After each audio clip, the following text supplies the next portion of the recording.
একটি টয়লেট যার দাম প্রায় ১৫০ কোটি টাকা। কি শুনে অবিশ্বাস্য মনে হচ্ছে? ভাবছেন আজগুবি খবর? না, শুনেছেন ঠিকই, তবে এটি কোনো সাধারণ টয়লেট নয়। ১৮ ক্যারেট খাঁটি সোনায় তৈরি এই টয়লেটটির নাম আমেরিকা, যা এবার বিক্রি হয়েছে রাজকীয় দামে $১,২১,০০,০০০, যা বাংলাদেশি মূল্যে প্রায় ১৫০ কোটি টাকা।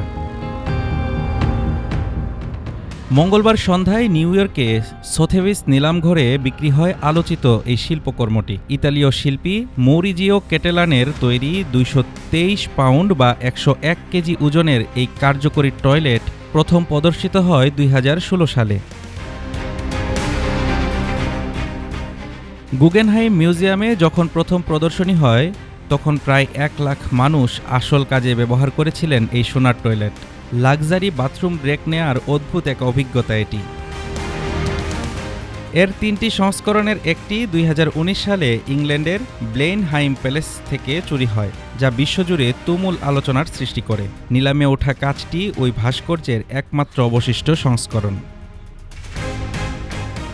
সথেবিসের আধুনিক শিল্প বিভাগের প্রধান লুসিয়াস এলিয়ট বলেন, এটি শুধু একটি টয়লেট নয়, এটি দর্শকের প্রতিচ্ছবি। ১৯৬০ সালে ইতালির পাদুয়ায় জন্ম নেওয়া ক্যাটেলান সমসাময়িক শিল্পের বিপরীতে একজন বিতর্কিত প্রতিভা হিসেবে পরিচিত। প্রচলিত শিল্পচর্চাকে বিদ্রূপ করা, রসিকতা আর ব্যঙ্গ করাই তার শিল্পের প্রধান বৈশিষ্ট্য। ২০২৪ সালে তার আরেকটি আলোচিত প্রকল্প ভাইরাল হয়েছিল পুরো বিশ্বে। দেয়ালে টেপ দিয়ে আটকানো একটি কলা, যার নাম কমেডিয়ান, বিক্রি হয়েছিল $৬২,৪০,০০০।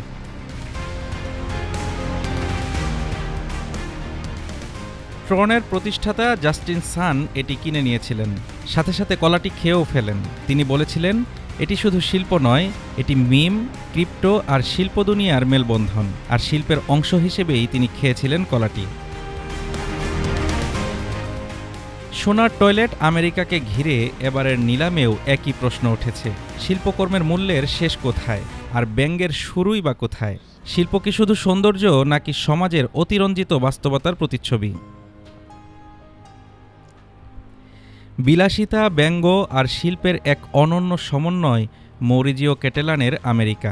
সোনায় তৈরি এই টয়লেট শুধু একটি শিল্পকর্ম নয়, বরং বর্তমান আধুনিক সমাজের আভিজাত্যের প্রতীক। Desk report, Dhaka today.